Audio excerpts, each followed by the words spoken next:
Je suis très honorée de pouvoir représenter cette nouvelle Barbie diabétique de type 1. Bonjour, je me présente, je m'appelle Alizah Agier, je suis diabétique de type 1, mais aussi sportive de haut niveau en karaté. À l'âge de 18 ans, mon médecin traitant m'avait fait faire une prise de sang plutôt lambda, qui a révélé que mon taux de glycémie était un petit peu élevé, encore correct, mais à surveiller. Et j'ai vu un endocrinologue qui m'a dit Alizée, tu seras diabétique, on ne sait pas quand. Ça a duré un an, donc tous les 3 mois, je faisais une prise de sang jusqu'au jour où je suis devenue officiellement diabétique de type 1. J'étais déjà dans le sport de haut niveau, en équipe de France jeune. C'est vrai que ça m'a amené quelques questions qui ont été vite balayées. J'ai été rassurée par toute l'équipe médicale et j'ai pris ça comme un challenge supplémentaire que de pouvoir lier ma passion, le sport de haut niveau et aussi le diabète de type 1 dans le quotidien. J'ai tenu à relever ce défi pour aller chercher des titres internationaux. C'était une source de motivation supplémentaire pour montrer que je peux être sportive de haut niveau tout en étant diabétique. Ce qui peut être le plus compliqué, c'est la charge mentale que ça impose de gérer les glycémies au quotidien, jour et nuit, 24 heures sur 24. Il n'y a vraiment jamais de pause dans la gestion des glycémies. Je fais de mon mieux au quotidien,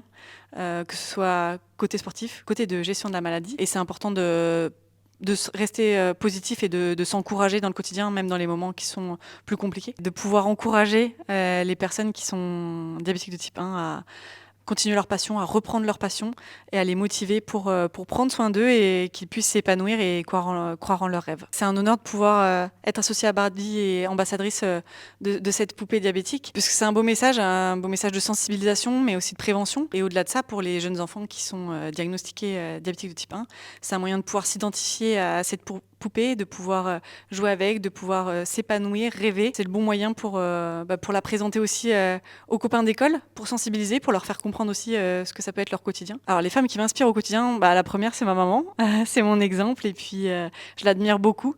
Et au-delà de ça, du côté sportif, c'est Clarisse Agbenienou, c'est une sportive de haut niveau en judo que j'admire particulièrement par son parcours. Ce que j'aimerais que les jeunes filles retiennent de cette Barbie et de mon parcours, c'est justement qu'il n'y a pas de porte fermée. Voilà, il n'y a que des portes à pousser pour avancer dans le quotidien et croire en leurs rêves. Et justement de vivre tout simplement parce que cette Barbie montre aussi que ce sont des enfants avant tout.